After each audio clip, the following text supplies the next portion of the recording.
Hi, this is Charlie.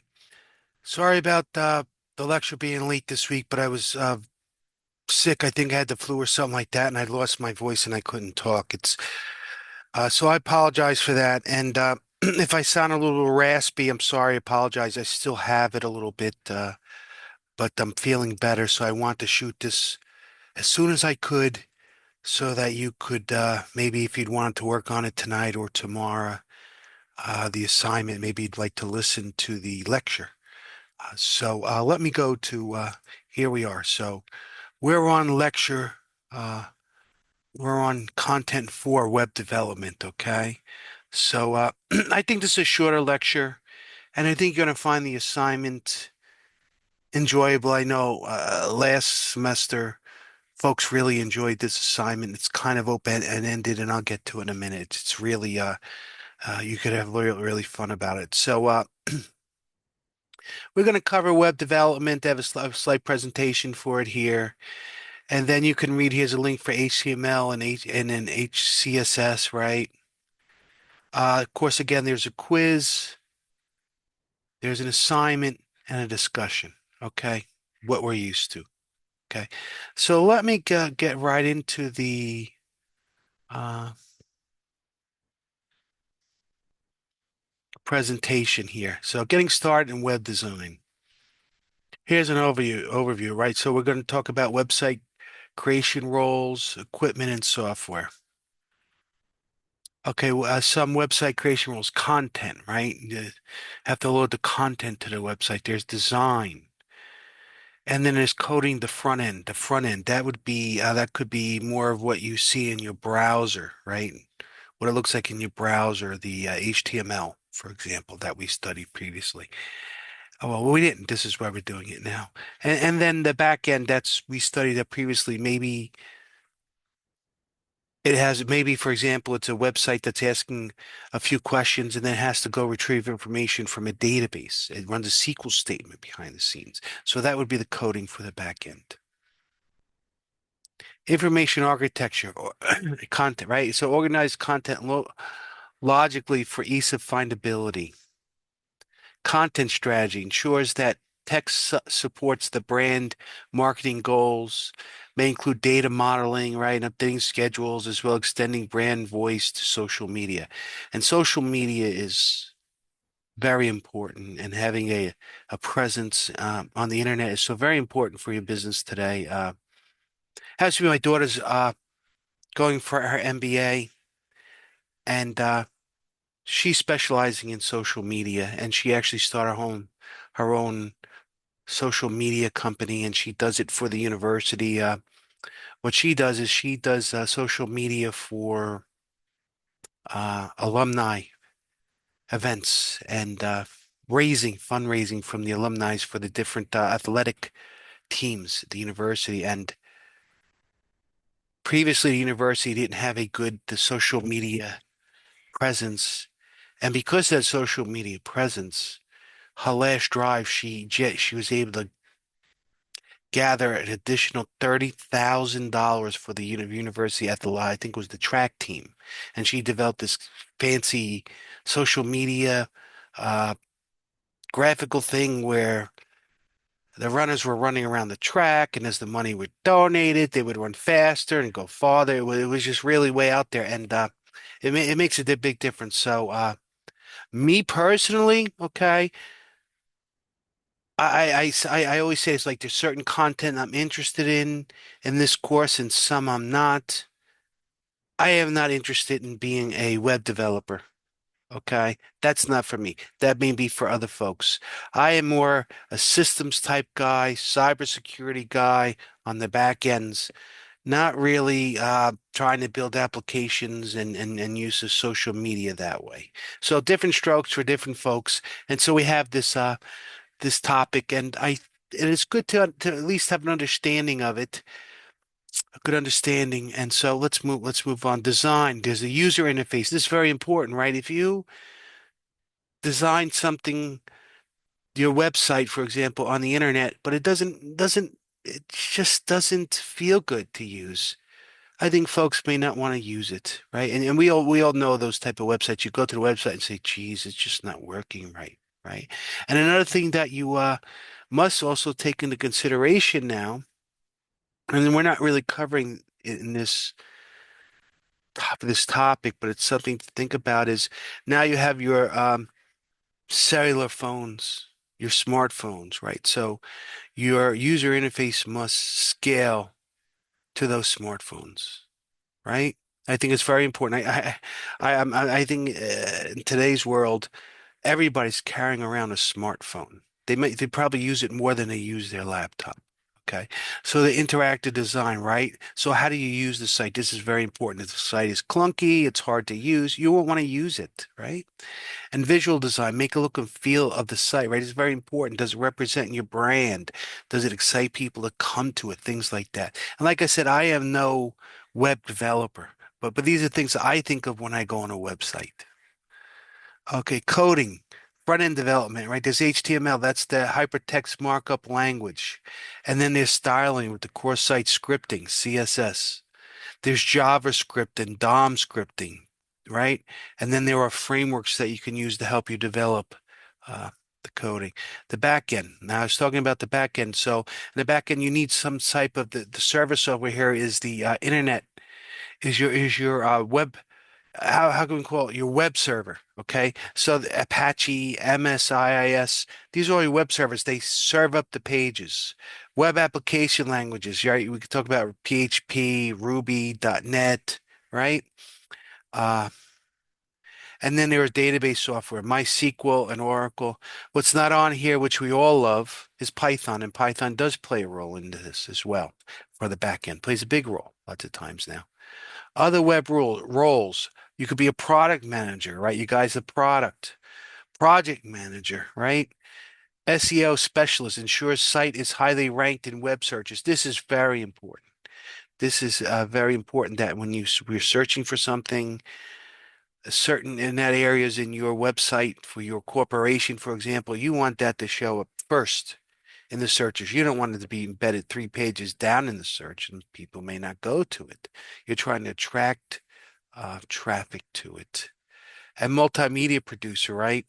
So create sound, video, animation. I think these people are much more, they're artistic. I'm not a very artistic person. Okay. I'll be honest with you. So I think you have to be very artistic to do this. Oh, we have a thing in yellow here, SEO search engine optimization. Like I said, it's very important. Okay, typical equipment. You typically, you have a computer, a large monitor. It helps if you're doing web development, have a large monitor. Especially when you get older like me and your eyes start going. You worked on computers for 30 years, your eyes start getting weaker and you can't see so well. Second, you might have a second computer for testing or even multiple computers for testing, right? You might have some computers for the back end for testing, some for the front end, and it may not, and again, mobile devices for testing. Like I was discussing earlier, the mobile devices are so important now, right? The mobile devices and scan or camera for artwork. Software typically used, there's coding tools, right? There's tools that will help you to code. User interface layout tools. There's web graphic tools, variety of browsers, and file management transfer tools. I can't say enough. It's about tooling, okay? Because we could sit here and you could try to develop a website that contains multiple pages, multiple graphics, different types of graphics in the pages, and so forth, and try to develop it by hand. That would just take way too long. You got to find the tools, and we're going to use a tool for this assignment. Okay, a tool that's free for everyone to use. Okay, to how the web works. Okay, this is now this becomes more interesting to me.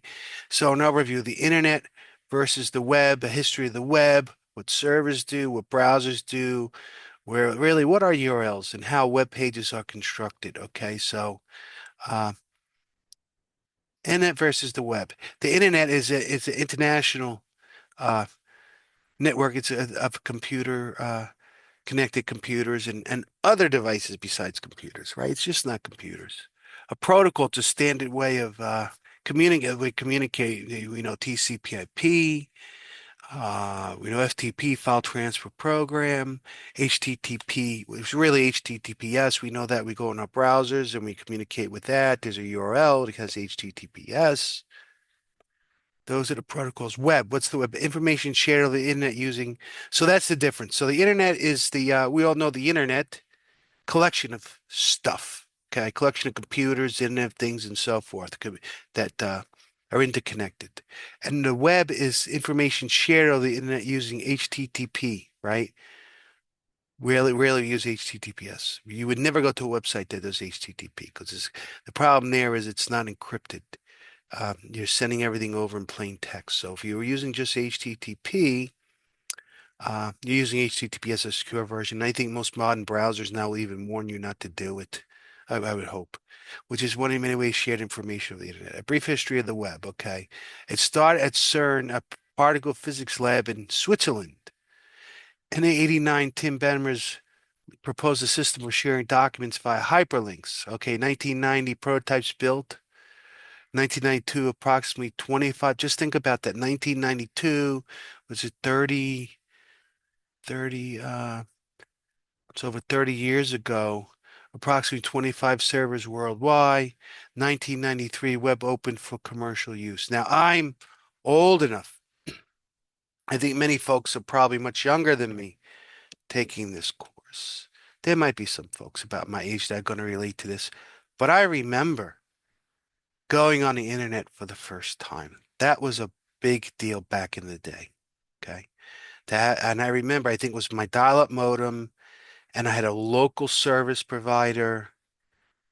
And just to be connected, I was blown away. And I remember commercials, not even commercials, but on the news about this. And a very old Apple was shown on the news and how they were exchanging emails through the internet. And I was just like so excited that I got on with my TRS-80 Model 4.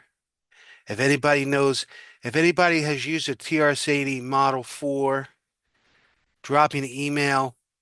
If you remember it, I'd be curious. Maybe I'll even give you an extra point just for that alone. That's so interesting, right? So I remember that I was so excited to get a TRS-80 Model 4. And I think I remember back in the day, I think I paid $1,200 for it.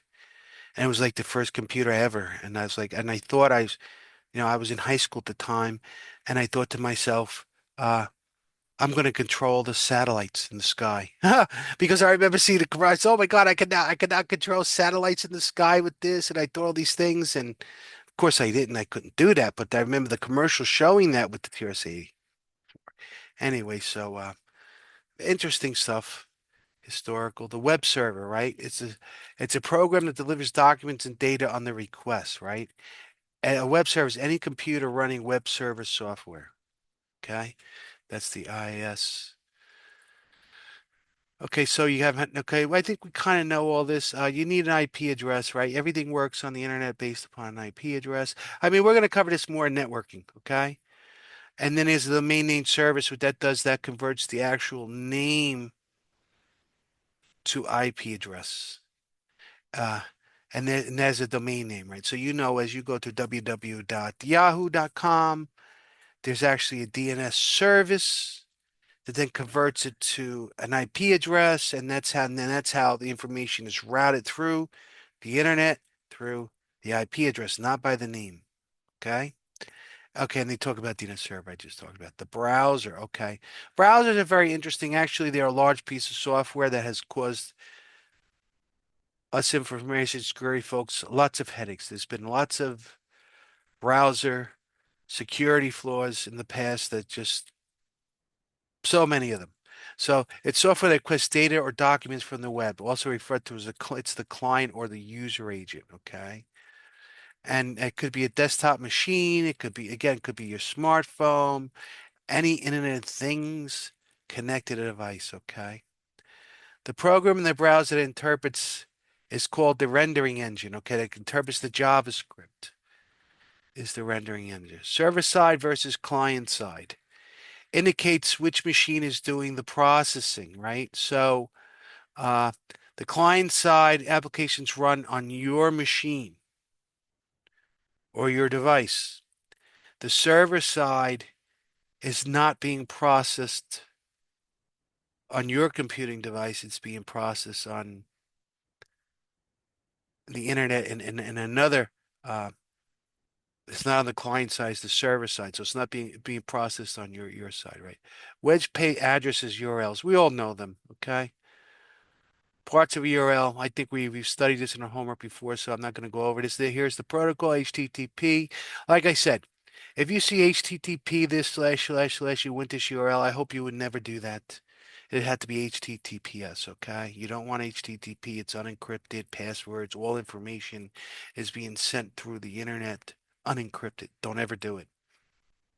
It identifies the protocol, the name of the site, and the path of what you're trying to execute. Okay, what's going on with this simple URLs? The protocol, the main name is identified, the path. Okay, we can go over this. We'll go over this pretty quickly. The page you see in the browser window is nearly also made up of multiple files. Okay, so it's made up of HTML document, style sheets, images, media, scripts. It's made up of a lot of stuff. Okay. A lot of stuff going on there. And that's why you got to be careful on what site you go to because maybe it has a malicious script, right? So run scripts. And so you make sure you know where you're going, that it's a site that's not rated as a malicious site. And I think there's a website out there that now I have to go look. I don't remember the name. There is something out there that rates whether a website is malicious or not, and I want to pass this along.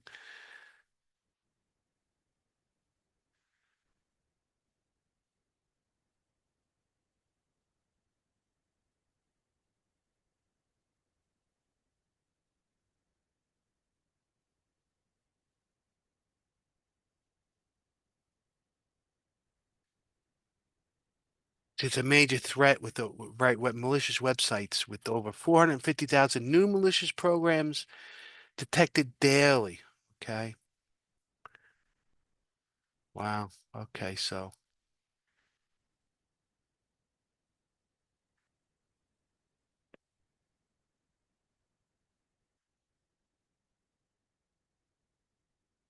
here's one URL avoid, right? Free website reputation checker, right? So there would be one if you're not sure, you could check there. Okay, so that proved my point, I think. Got my point across. Okay, so a web page and its components. Here they're showing the components. There's Jen's kitchen and there's behind the scenes. So it's actually amazing, really, if you look at all that's involved behind the scenes of what's shown on your screen and then behind the scenes, the actual coding. It's absolutely amazing. There's so much to it, right? What style sheets do?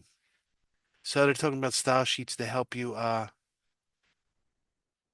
render it, to make it look the way you want it to look. They do the style again, style sheets, the style of what the website looks like.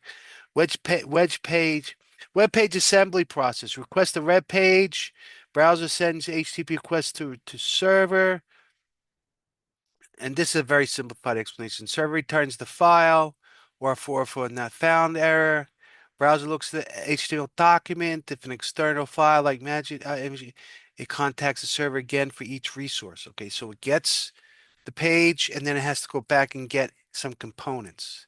The server returns the additional files and the browser assembles the final page. So what's also very interesting about this is a lot of communication, a lot of information. You just don't go to a web page and get the page, and that's it. It's not, excuse me, it's not communicating across the internet. It communicates across the internet for all those components that are in the page and anything else it's telling it in there to do. So there's a lot of communication going on behind the scenes that you just don't think of when you're using a web browser. Okay, and they're just there and here. This is describing the flow of what I was talking about. Okay, and that's all I have for the. I think that's enough to give you a background. I hope for the web development.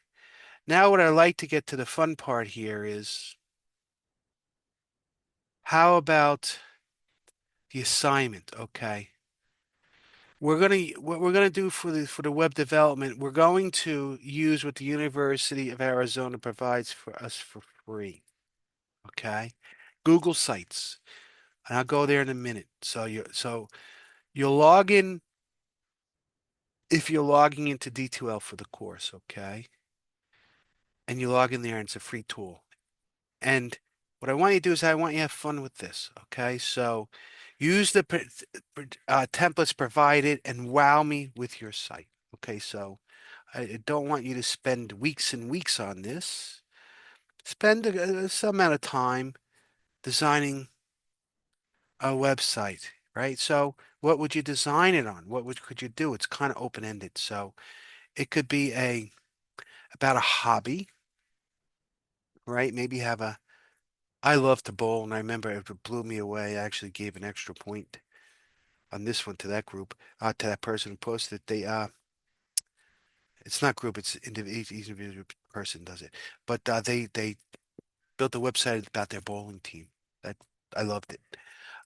Maybe it's what you're interested in academically. Maybe there's something you're interested, Python programming, cybersecurity, whatever, malware. Great. Whatever you're interested in. Maybe you have a business or you're going to be starting a business, and maybe this is a good chance to think about writing or developing a prototype for your business web pages, right? So, so what I need you to do is provide me the URL when you're done, and it has to be public. There's a setting in the Google uh, sites that you have to set to make it public. Because all I want to do is, all you're going to submit to me is you're going to provide me the URL. That's it. And I want to click on it and I want to see your website pop up. That's all very simple. And so now, I mean, I remember other people, did I provide an example here? Uh, no, I didn't. Okay, I'm going to do that next time. Remember to do that. And so make it have multiple pages, some graphics, maybe a video, embedded video, you know, make it look good. That's the best way to describe it. I want you to have fun. I want you to do what you're interested in working on and make it look good. And I'm glad we're doing this because you're using a tool. So if you click on the sites here, if I do create a website, see, here's where you log in. Okay, and it gives you, so you have to experiment with this tool. Okay, you experiment with the tool. There are templates. The students know more about this than I do. I did one. It's not here anymore. I did one with my resume. I mean, it's also a good chance for you to academically, if you have a struggling idea, this is a great chance to introduce yourself academically, have a page for your resume. Also, maybe have another page for a project you worked on that you're interested in. That's if you don't have any ideas, like you don't want to do a business and you don't want to do a hobby, then focus on academically, because this is something that you could use. Okay. And it's free. Can't beat free. So, and there are templates. Uh, right offhand, I don't know. You'll have to, you'll have to do that. You'll have to find the templates preview. See, there are options up here. What does it say?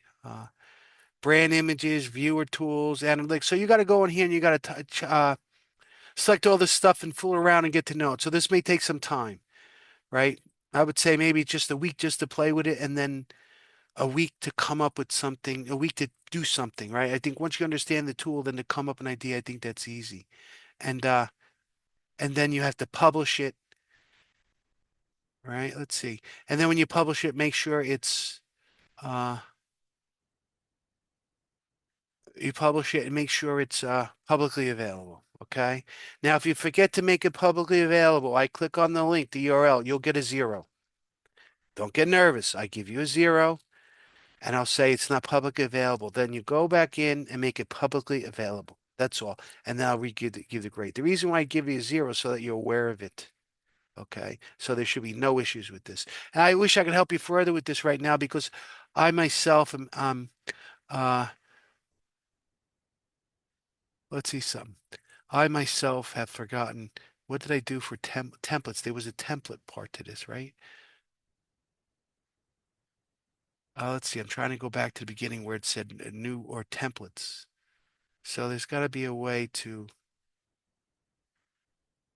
image. What does this do? Upload. Okay, upload an image. So anyways, I'll leave it up to you to learn the tool. It's very simple. Uh, maybe I could do this. Let me close out of this thing. Uh, start now or get started with a template. Let's see what that does. University. Oh, here's one to see. See, so if you want to do something like this, the University of Arizona has one. Uh, and here's a whole bunch of other templates. It might be a good idea to give you good idea. Might be a good idea to start with templates. Yeah, let's do this one. We'll start with this.